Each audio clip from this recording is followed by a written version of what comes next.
The American Horticultural Society is proud to present the 2020 Book Award to Fruit Trees for Every Garden, an organic approach to growing apples, pears, peaches, plums, citrus, and more, by Orin Martin and Manjula Martin, published by 10 Speed Press. For more than 40 years, Orin Martin has taught thousands of apprentices, students, and home gardeners the art and craft of growing fruit trees organically.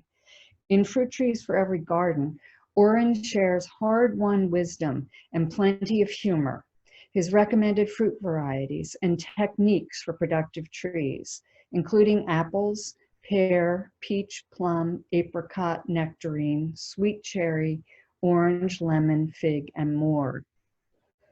AHS Book Awards committee members praised this book for its detailed information on growing fruit trees.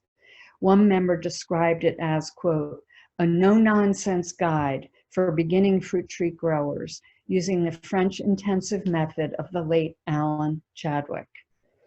Another remarked that, quote, what distinguished this book was the extensive pruning section. Backyard gardeners have little experience in how essential proper pruning is to the eventual size of their crops. Few books provide such detail regarding fruit tree pruning.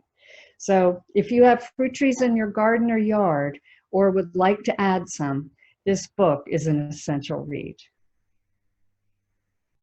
Thanks, kudos, praise, and even encomiums are in order. Of course, to the American Horticultural Society for bestowing an award on Fruit Trees for Every Garden. Yes, I'm honored and very grateful. And to 10 Speed Press for opening the door to the notion of a book for home gardeners, one going into great detail on both the hows and the whys of fruit tree growing.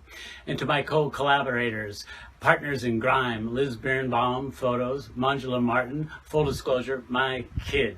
My in-house editor, someone who knows of deadlines and commitments, what to leave in, what to leave out. And my wife, Stephanie, for the evocative etchings and lifelong companionship. Together we have crafted a book that is fearless, even relentless, a deep but pleasurable dive into fruit trees. And while the last 9 months have been populated with countless book readings, seminars, workshops, and the like, and much effusive praise, I find the most rewarding feedback to be that of people, known and unknown, walking up to me as I go down the street, come out of the ocean from swimming, and in coffee shops and pubs too. Unbidden, they walk up to me and say, hey, I got your book and it's so helpful, thank you. Some who know me say they can hear my voice. I consider this to be the highest form of praise, to have produced something both utilitarian and beautiful. And in closing, a short poem by a remarkable man whose odyssey has taken him from prison to a law degree from Yale to advocacy for social justice and Black lives, especially Black youth. So in the tradition of Gandhian nonviolence and as an affirmation to the humanity, myriad contributions and resiliency of Black lives, a short poem. I want a poetics that builds bridges over chasms created when folks who would have us believe our differences will ruin us. Reginald Dwayne Betts, Google him.